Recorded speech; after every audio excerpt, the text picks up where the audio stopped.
The discovery. The red dust of Mars swirled around Dr. Elena Santos as she carefully brushed away centuries of sediment from what had seemed, at first, to be just another rocky outcropping. But the metallic gleam beneath her brush told a different story. Her heart raced as she activated her comlink. "Base, this is Santos. You need to see this. Now." Within hours, what had started as a routine geological survey had become the most significant discovery in human history. A massive structure, clearly artificial, stretched for nearly a kilometer beneath the Martian surface. Its hull, if that's what it was, bore markings unlike anything humanity had ever encountered. The timing couldn't have been more critical. Back on Earth, military commanders were gathering in emergency sessions.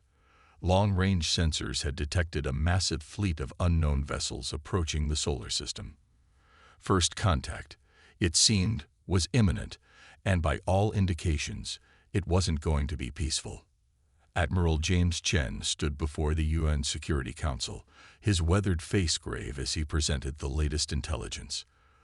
The fleet consists of over 300 vessels, each larger than anything we've ever built.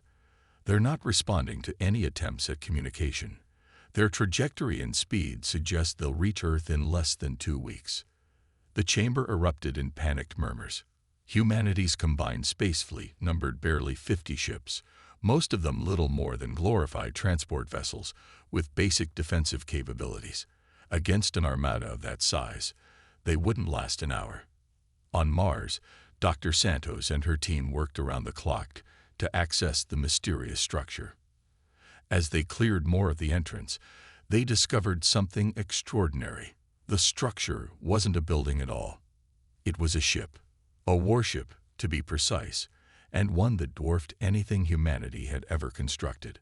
"The technology we're seeing here," Dr. Santos reported to the Emergency Council meeting, her hologram flickering slightly with the delay from Mars.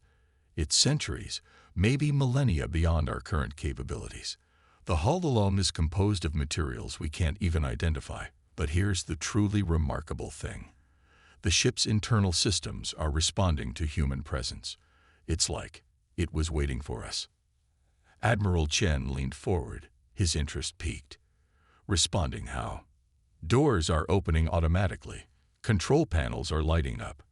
And there's something else." Dr. Santos paused, clearly struggling to find the right words. "We found what appears to be a bridge, and there's writing on the walls. It's in multiple languages, most of them unknown. But one of them is an ancient form of Sanskrit." The implications were staggering. This ship hadn't been built by aliens. It had been built by humans. Ancient humans, with capabilities far beyond anything modern civilization had achieved. But how? And more importantly, why had it been abandoned here on Mars? The questions multiplied when Dr. Santos' team managed to access what appeared to be the ship's main computer core. The system sprang to life immediately, displaying holographic interfaces that made current technology look like children's toys. "The ship's eye is intact," Dr. Santos reported, her voice trembling with excitement. "It's been in dormant mode for thousands of years, but it's still functional. And according to its logs, this isn't just any warship. It's called the Remembrance, and it was apparently the flagship of something called the Human Stellar Empire." Admiral Chen shared a look with the other military leaders present. They all knew what this meant. If they could reactivate this ship, understand its technology, they might have a chance against the approaching alien fleet. But time was running out. The decision was made. Within hours, the best engineers and scientists humanity had to offer were being shuttled to Mars. The race was on, not just to understand the ship, but to get it operational before the alien fleet arrived. As Dr. Santos led the newly arrived teams through the ancient vessel, she couldn't shake the feeling that they were being watched. The ship's systems seemed to be coming online more frequently now, as if it was gradually waking up from a long sleep. Displays flickered to life as they passed, showing diagrams and readouts in that strange mix of unknown symbols and ancient human languages. In the ship's vast engine room, Dr. Santos placed her hand on a control panel, and the entire chamber hummed to life. Energy readings spiked across their instruments, and for a moment, the air itself seemed to crackle with potential. "Hello, children of Earth," a voice echoed through the chamber, speaking perfect English, despite its slightly mechanical tone.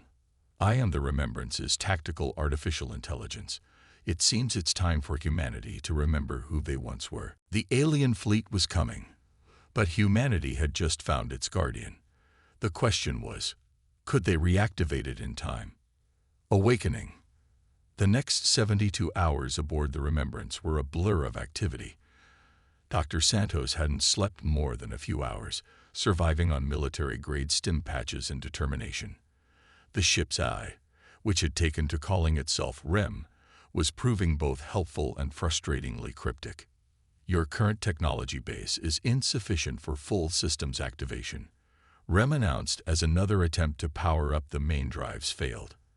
"However, there is an alternative approach." Admiral Chen, who had personally relocated to Mars to oversee the operation, crossed his arms.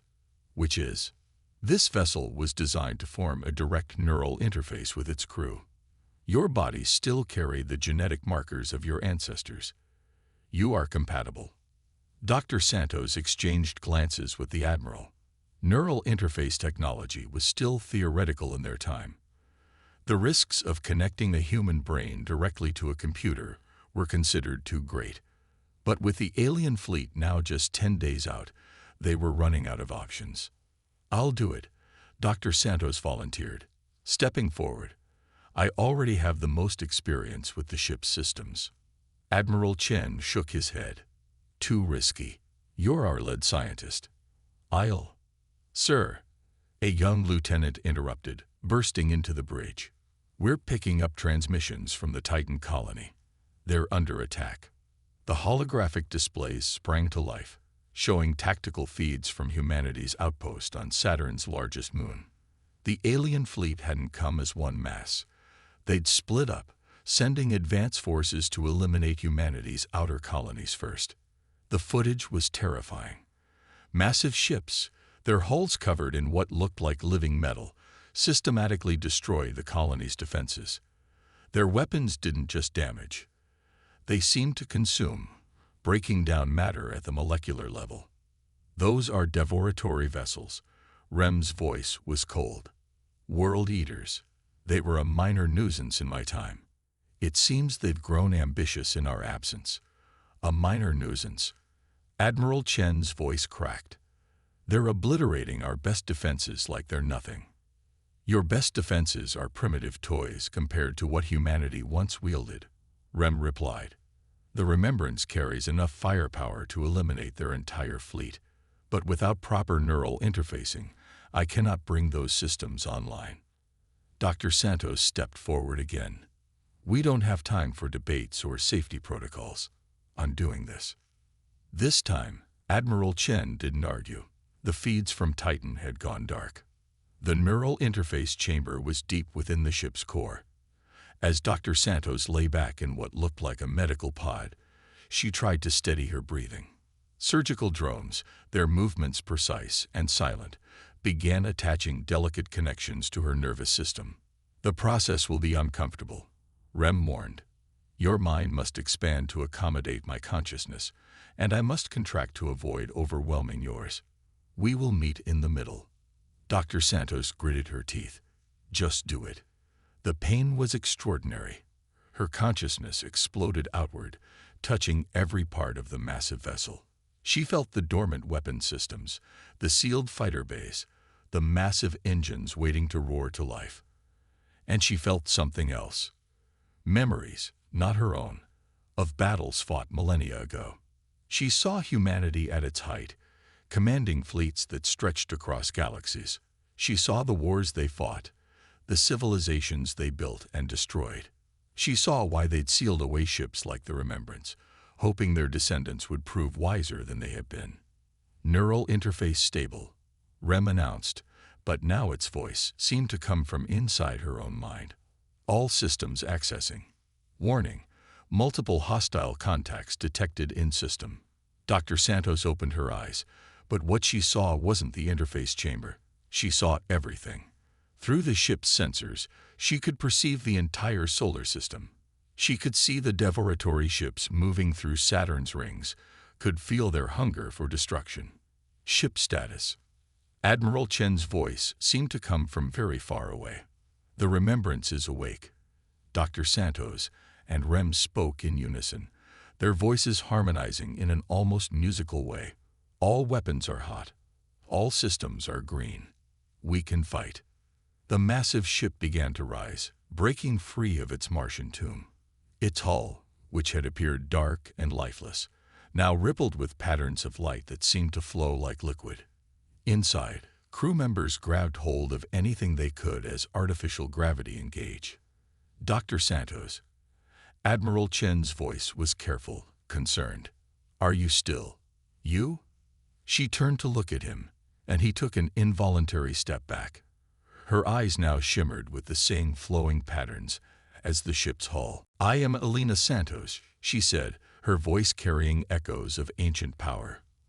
I am the remembrance. We are humanity's sword and shield, and we will not allow the devoratory to devour another world. The ship rose into Mars' thin atmosphere, its engines igniting for the first time in thousands of years. The light of its ascent was visible from Earth, a new star rising to challenge the encroaching darkness. The devoratory ships near Saturn immediately changed course, abandoning their cleanup of Titan's remains. They recognized the energy signature. They knew what it meant. The hunters had just become the hunted. Humanity's last hope was awake, and the real battle was about to begin. First strike. The remembrance cut through space like a blade of light, moving with impossible speed. Through her neural link, Dr. Santos felt every system humming with power. The ship wasn't just a machine. It was alive in its own way, eager for battle after millennia of sleep. Multiple devoratory vessels approaching. Rem's consciousness merged with her thoughts. They appear to have upgraded their weaponry since our time, but their basic strategy remains unchanged. Admiral Chen studied the tactical display, watching as 12 massive enemy ships formed an attack pattern. What are we up against? The devoratory are consumption-class entities, Dr. Santos explained, accessing memories that weren't her own. Their technology breaks down matter at the quantum level, converting it into energy they can use. They don't just destroy, they feed. The enemy ship struck first, launching what looked like tendrils of living darkness toward the remembrance. But before they could connect, the ancient warship's defense systems activated. A sphere of pure energy enveloped the vessel, and the dark tendrils simply ceased to exist. Impossible, one of the tactical officers whispered. They just vanished. Quantum nullification field. Dr. Santos and Rem spoke together. Their weapons cannot exist within our defensive envelope. Now, let us show them how humanity once waged war. The Remembrance's weapon systems came online. But these weren't simple lasers or projectiles. Streams of golden light erupted from multiple points along the ship's hull, each beam splitting into thousands of smaller threads. Where they touched the enemy vessels, reality itself seemed to unravel. By the stars, Admiral Chen breathed, watching as 3 devoratory ships literally folded in on themselves, collapsing into points of light that quickly winked out. The remaining enemy vessels attempted to retreat, but the Remembrance was faster. The ancient warship phased through space itself, appearing simultaneously at multiple points around the enemy formation. More golden beams lashed out, and more devoratory ships vanished from existence. Through it all, Dr. Santos felt everything. She was the ship, and the ship was her. She could sense the terror of the enemy crews as they realized what they faced. The devoratory had grown strong in humanity's absence, had forgotten the fear they once knew. Now they remembered. The primary fleet has altered course, Rem informed them. They are accelerating toward Earth. They mean to strike before we can intercept. Admiral Chen's face hardened. Can we catch them? Better, Dr. Santos smiled, her eyes swirling with patterns of light. We can beat them there. The Remembrance's true drive system engaged. Space itself seemed to bend around the ship, and suddenly they were back in Earth orbit. The sight that greeted them was terrifying. The main devoratory fleet had arrived early, hundreds of massive ships positioning themselves for a full planetary assault. All Earth Defense Forces. Admiral Chen broadcast on all frequencies. Fall back and regroup behind the Remembrance. We'll handle this. The enemy fleet launched their attack, thousands of dark tendrils reaching for Earth like hungry fingers. But they met the Remembrance's defensive field instead, dissipating harmlessly against its golden glow. They're using their entire arsenal, Rem observed. Fascinating. They've actually managed to make some improvements to their consumption technology. Too bad it won't help them, Dr. Santos replied, and she began to access the Remembrance's primary weapon system. The ship's hull transformed, patterns of light coalescing into complex geometric shapes. Energy readings went off the scale as something began to form in front of the vessel, a sphere of pure golden light that seemed to contain a universe in miniature. What is that? Admiral Chen asked, his voice hushed. This, Dr. Santos said softly, is why humanity sealed away its greatest weapons. This is the light of creation. The sphere detonated, but instead of an explosion, there was a wave of pure golden energy that swept through the enemy fleet. Where it touched the devoratory ships, it didn't destroy them, it transformed them. Living metal became ordinary steel. Quantum-eating weapons became inert machinery. The entire enemy fleet had been forcibly devolved, their technology reduced to its most basic form. How? Admiral Chen couldn't finish the question. The light of creation can rewrite the fundamental laws of physics within a localized space, Rem explained. We didn't destroy them. We simply changed the rules that allowed their technology to function. The now powerless devoratory fleet hung in space, harmless. But as Dr. Santos prepared to finish them off, something unexpected happened. A signal came through, broadcasting on all frequencies. We surrender. The devoratory commander's voice was trembling. Please, we surrender. We had forgotten. We had forgotten what humanity truly was. Dr. Santos and Rem shared a thought.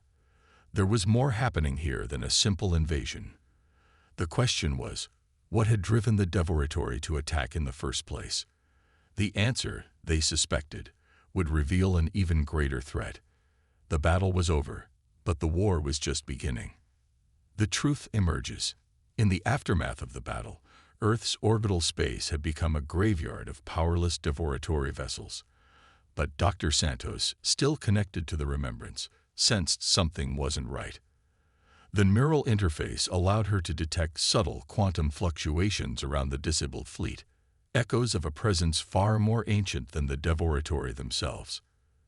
They were being controlled, she announced suddenly, her eyes flickering with golden light. The devoratory weren't acting on their own. Admiral Chen turned from his tactical display. What do you mean? Before she could answer, Rem's consciousness surged forward in their shared mind. Quantum entanglement signatures detected. Origins unknown. Warning, these patterns match historical records of the Void Architects. The name sent a shiver through the neural interface. Through the link, Dr. Santos accessed memories of an ancient war that had nearly torn the galaxy apart. The Void Architects, beings of pure consciousness who had existed before the birth of stars, who saw organic life as an affront to the purity of empty space. Requesting permission to board the devoratory command vessel, Dr. Santos said, "We need answers." The boarding party consisted of Dr. Santos, Admiral Chen, and a squad of Earth's best Marines, though their weapons seemed primitive compared to the Remembrance's technology. They found the devoratory commander waiting for them. A towering figure of crystalline structures and flowing metal, now rendered inert by the light of creation. You remember now, don't you? The commander's voice was barely a whisper. What humanity once was. What you did to save us all. Dr. Santos felt Rem's presence stir in her mind. Together, they accessed deeper memories, ones that had been locked away with the ship itself. They saw humanity's ancient empire, not built on conquest, but on protection. They had been guardians, shepherds of younger races, defending them against threats they couldn't comprehend. The Void Architects have awakened, the Devoratory Commander continued. They found us, corrupted our species with their quantum technologies, turned us into their weapons. We couldn't resist. But we remembered that humanity had defeated them before. That's why you attacked Earth. Admiral Chen realized. You weren't trying to destroy us. You were trying to force us to reactivate the remembrance. The Void Architects are coming. The commander's crystalline form shuddered. What you fought today was nothing. They forced us to be their vanguard, to test your defenses, to see if humanity had truly forgotten its power. And now they know. Through the neural interface, Dr. Santos and Rem accessed the remembrance's long-range sensors. What they saw made their shared consciousness recoil. Vast regions of space were simply empty, not just of matter, but of reality itself. The Void Architects were unmaking entire sectors of the galaxy. Show them, the Devoratory Commander pleaded. Show them what we found, what made us so desperate to wake humanity from its slumber. Dr. Santos nodded, and the commander activated a quantum data core. A holographic display filled the chamber, showing the edge of the galaxy. There, in the space between stars, something massive was taking shape. The Void Architects were building something, a machine that would allow them to unmake not just space, but time itself. They seek to undo the Big Bang, Rem's voice echoed in Dr. Santos' mind, to return the universe to the void they see as perfect. That's why humanity created weapons like the light of creation, not to destroy, but to preserve. Admiral Chen's face had gone pale. How long do we have? Months, perhaps, the Devoratory Commander said. We are not the only race they enslaved. Even now, they send their puppets across the galaxy, eliminating any civilization that might stand against them. Dr. Santos felt the weight of ancient memories, of responsibilities too vast to comprehend.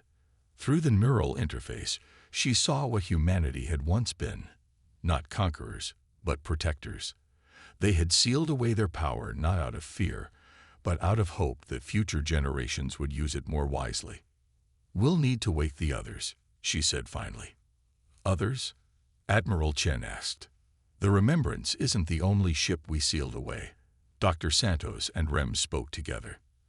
There are more, hidden throughout the solar system and beyond, and we'll need them all for what's coming. The Devoratory Commander's crystalline form seemed to brighten. Then humanity will fight. You'll stand against the void once more. Dr. Santos looked at Admiral Chen, who nodded gravely. Earth's petty political divisions seemed meaningless now. Humanity had a higher calling, one written in their very DNA, preserved in ships like the Remembrance. We will fight, she said, her voice carrying the weight of both present and past. Not for conquest, not for power, but for life itself. It's time for humanity to remember its true purpose. As if in response to her words, the Remembrance's sensors detected something stirring in the depths of Jupiter's atmosphere. Another ancient warship, responding to its siblings' awakening. The time of slumber was over. Humanity's guardians were returning to their posts. The real war, the war for existence itself, was about to begin. Humanity ascended. 3 months after the Devoratory surrender, the solar system had transformed. 7 ancient warships now orbited the sun, each awakened from millennia of slumber, each bonded to a human pilot through neural interfaces.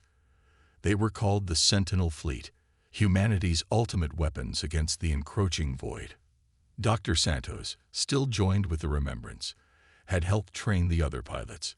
Each ship had its own personality, its own memories, its own way of merging with human consciousness. Together, they were more powerful than any force humanity had wielded since their forgotten golden age. But would it be enough? Void architect structures detected at the galaxy's edge. Rem announced through their shared consciousness. They're ready to begin. The tactical display showed the horror of what they faced. The Void architects had constructed a vast machine that straddled multiple dimensions, its purpose clear: to unravel the very fabric of space-time, to undo creation itself. Admiral Chen, now coordinating Earth's unified defense forces, studied the display.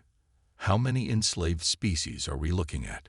37, Dr. Santos replied, accessing the Remembrance's sensor data. "The Void architects have corrupted nearly every advanced civilization in our arm of the galaxy. They'll use them as a shield, forcing us to fight our own allies." The plan they'd developed was dangerous, perhaps impossible. The Sentinel fleet would need to fight through the enslaved armadas, reach the Void architects' machine, and use a concentrated burst of the light of creation to not just destroy it, but transform it.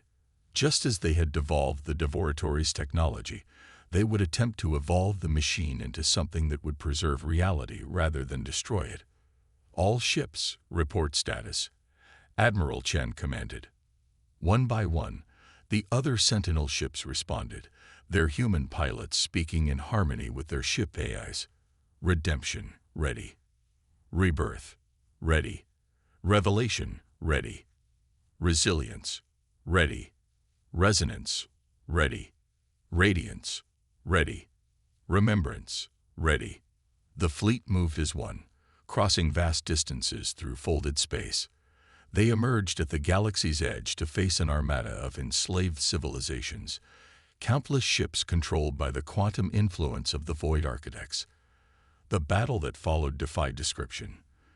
The Sentinel fleet wielded technologies that rewrote the laws of physics, while their opponents used weapons that could erase matter from existence.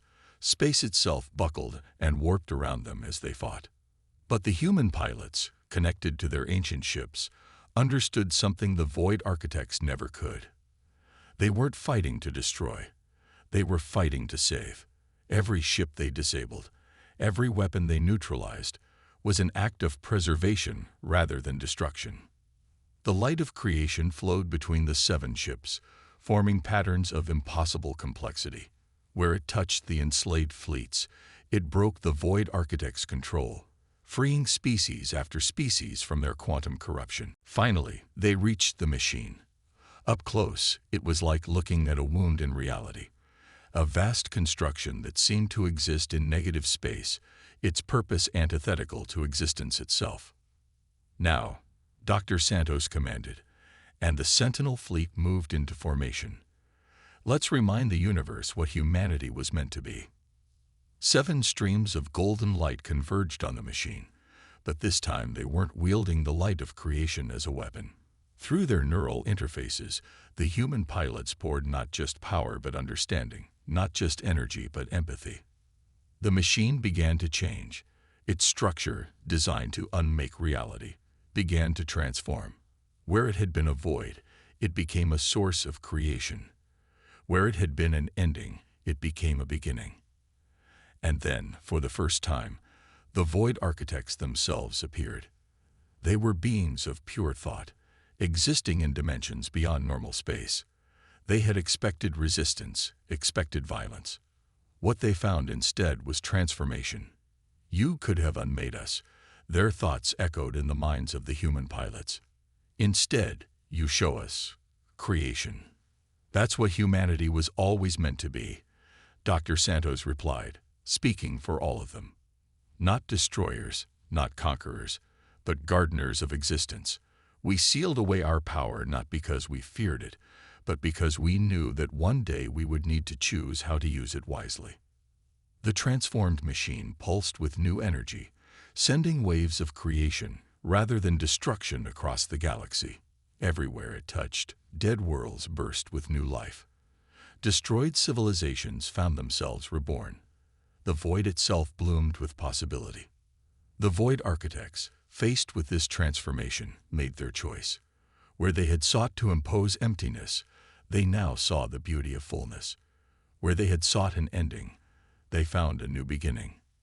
One by one, the enslaved species were freed, their corrupted technology transformed by the light of creation into tools of preservation and growth. The galaxy awakened to a new era, not one of war or dominance, but of cooperation and shared purpose. The Sentinel fleet returned to Earth, but they didn't return to slumber. Humanity had remembered its true purpose, and with it came responsibility. They would be guardians again, not through force, but through wisdom, teaching younger races to understand their place in the vast tapestry of existence. Dr. Santos stood on the Remembrance's observation deck, watching Earth shine below. Through her neural interface, she felt REM's satisfaction, and beyond that, the connection to all the other ships and pilots. They had fought not just for survival, but for the right to create, to grow, to become more than what they were. Ready to get back to work? Admiral Chen asked, joining her at the window. She smiled, her eyes glowing with the light of ancient stars. We're just getting started. After all, that's what humanity does best. We create, we protect, we preserve. And now, we remember.